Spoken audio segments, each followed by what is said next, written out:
Bienvenue sur la chaîne de Geek MPS. Avant d'être une chaîne YouTube, c'est un blog et tout. Non, tout n'est pas sur le blog.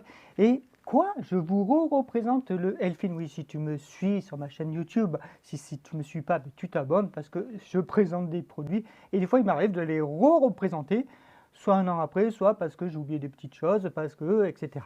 Et là, ce que j'ai oublié de vous présenter, c'est XGIMI, l'entreprise. Et l'entreprise XGIMI, elle est extrêmement intéressante. Elle ne fait que des vidéos projecteurs.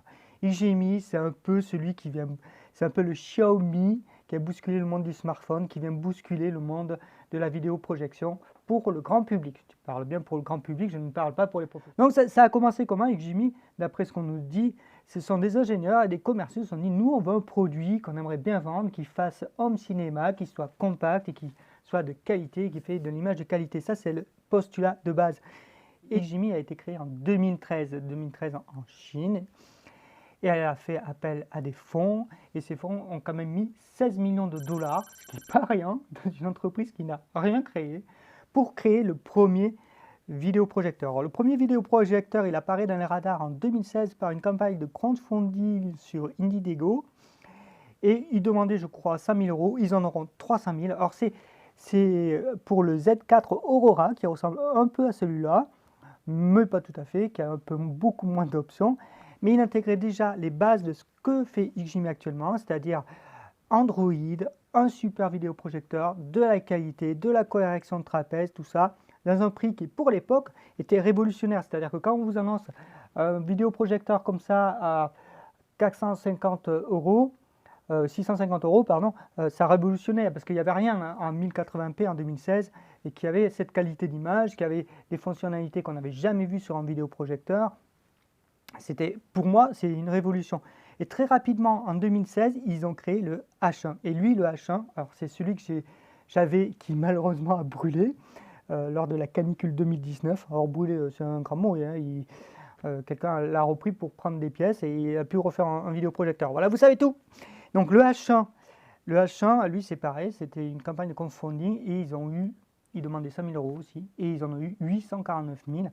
Donc c'est pour moi le produit emblématique de XGIMI, c'est un vidéoprojecteur qui intègre tout, une qualité sonore Harman Kardon. Pour ceux qui ne savent pas qui est Harman Kardon, c'est un Américain qui fait du son depuis très longtemps et qui ont une qualité sonore extrêmement évoluée. Franchement, le H1 pour moi c'était un petit bijou, donc il a été récompensé au CES 2017. Et vraiment, c'était un super vidéoprojecteur. A suivi le CC Aurora. Alors l'idée, c'est de faire un vidéoprojecteur transportable avec une batterie. Et ça arrive plutôt en 2017, donc l'année d'après. Et puis a suivi le Mogo Pro, pareil, mais beaucoup plus compact. C'est-à-dire c'est un vidéoprojecteur avec une batterie hyper, avec toutes les options, presque comme on les voit maintenant, mais pas tout à fait. Et qui commençait vraiment à intégrer Android TV. Et la révolution Android TV, c'est vraiment bien. Et voilà, en 2020, enfin, XGIMI arrive en France. Et donc, c'est pour ça que vous commencez réellement à en entendre parler. Et lorsqu'on me demande, est-ce que c'est de la qualité? Mais oui, c'est de la qualité, ça vaut autant que les marques que vous connaissez tous, Epson, Optoma, Sony.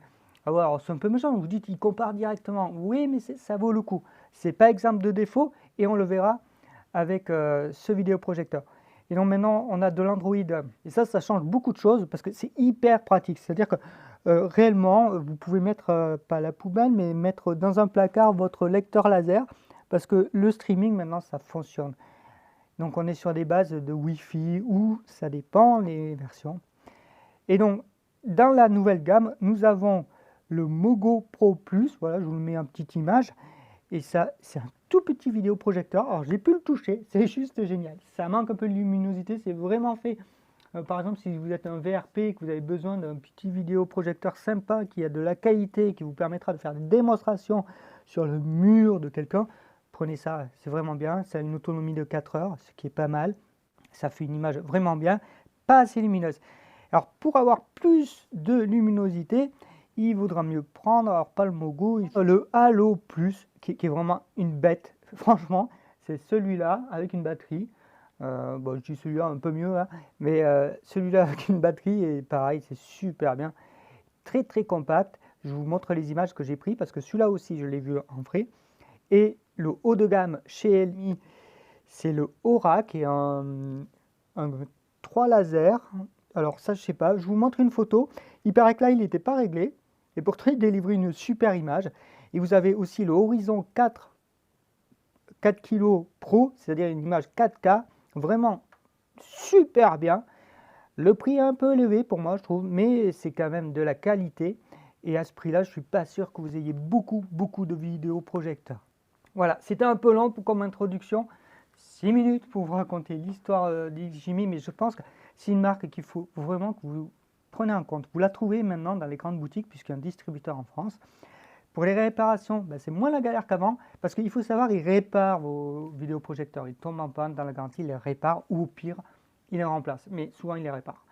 Avant, il fallait les envoyer à Hong Kong, ce n'était pas forcément donné. Donc la réparation, juste changer un petit élément qui coûte 48 $, mais comme vous ajoutez 70 x 2 frais de port, ouais, vous réfléchissez à 2 fois. Pourtant, vu le prix de la machine, c'est vraiment top. Et moi, je regrette un petit peu de ne pas avoir fait réparer mon H1 que j'adorais et que mon fils adorait.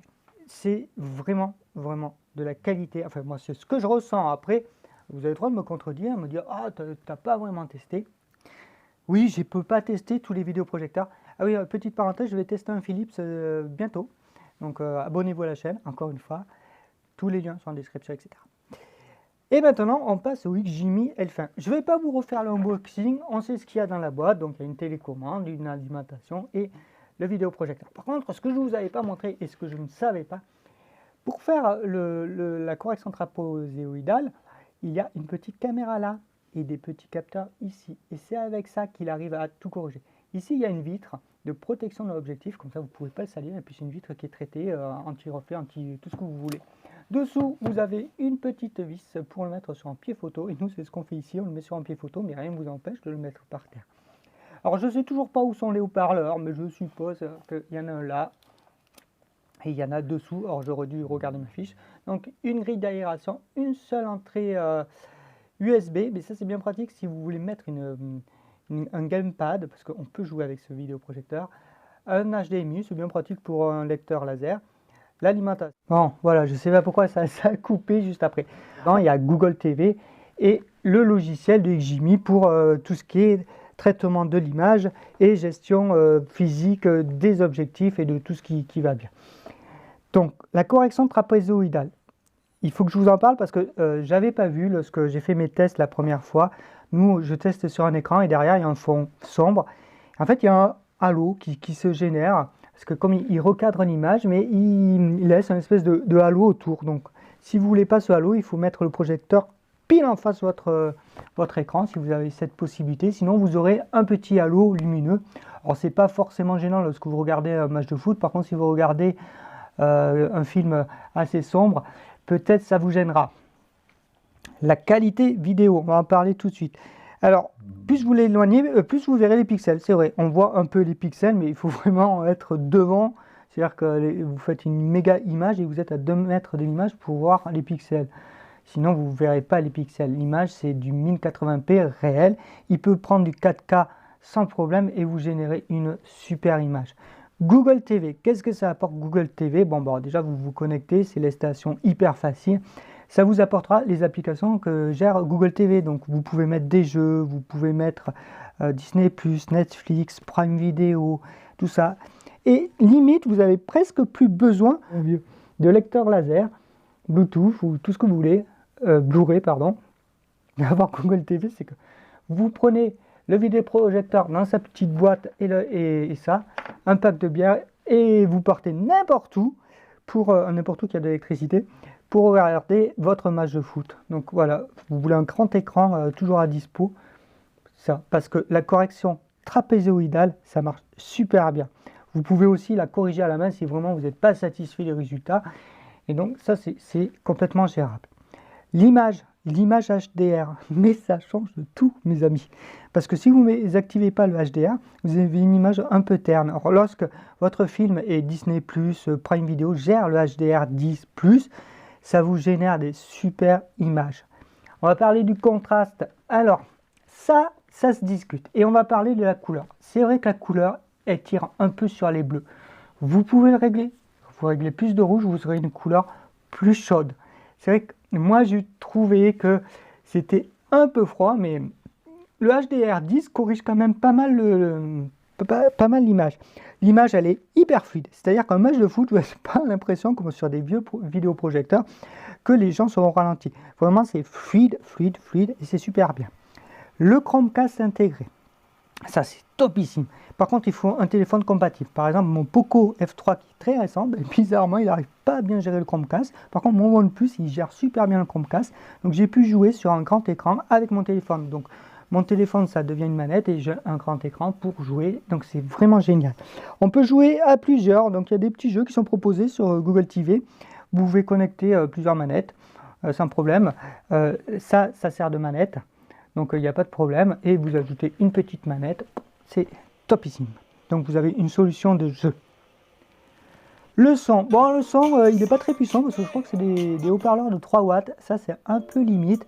Bon, quand vous êtes dans une pièce pas très bruyante, ça suffira largement. Vous pouvez monter le son. Bon, on vous dira peut-être de le baisser. Mais si vous n'êtes pas satisfait, bah, comme c'est Google TV, pardon, vous envoyez tout ça sur vos enceintes préférées via le Bluetooth et ça marche super bien. Il n'y a pas de latence. Enfin, elle n'est pas quantifiable en fait, cette latence.